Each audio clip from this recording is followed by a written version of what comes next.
Inselmilkom u nistedinkom għal 119 il-riflessjoni 3 minuti mal-Patri. It-tieni ħadd tar-Randan huwa dejjem ħadd li rrakkontanna il-ġmiel tat-trasfigurazzjoni ta' Ġesu fuq l-għolja tat-Tabor. Min jaf kemm il-darba kelli x-xorti jien personali nħares lejn dak il-mużajk fil-Knisja tat-Tabor, mimli deheb, mużajk kulur id-deheb li juri il-ġmiel tat-trasfigurazzjoni.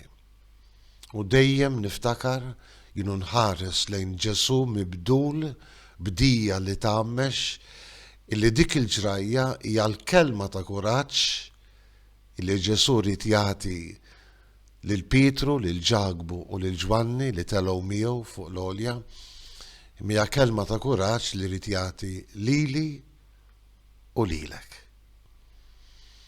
Ftit qabel Ġesu kien ħabbar il-passjoni tiegħu, il-mewt tiegħu. Din l-idea ta' Messija sofferenti tant ma kienitx tinżel mhux biss lil moħħ u l-qalb tal-Apostli, imma tant ma kienitx tinżel anki lil mentalità ludija ta' żmien. U ma tantx tinżel fil-mentalità tagħna illum, Messija li jbati.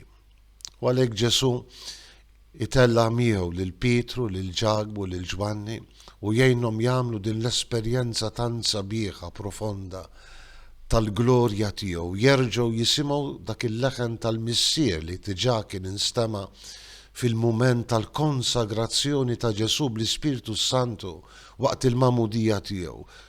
Dan hu ibni l-Ażiż li fih sibt il-għaxqa tiegħi. Isimgħu lilu. Iva, attarawh, imċarrat, imsallab bejn sema u art fuq l-għolja tal-Kalvarju, imma dak huwa biss il-passaġġ għall-glorja li tagħha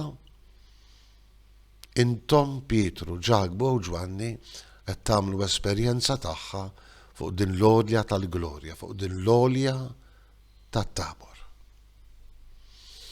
Isimgħu lilu, imxu warajh minkejja it-triq ta' tbatija tiegħu, anzi imxu warajh minkejja t-triq ta' tbatija tagħkom.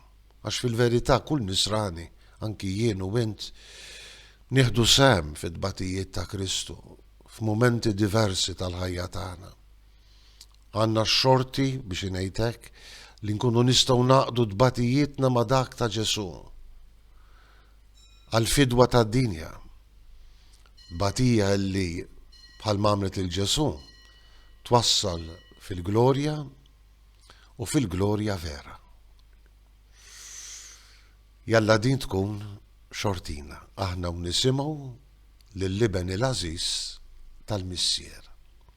Nselmilkom u l-mulej jagħtikom is-sliem.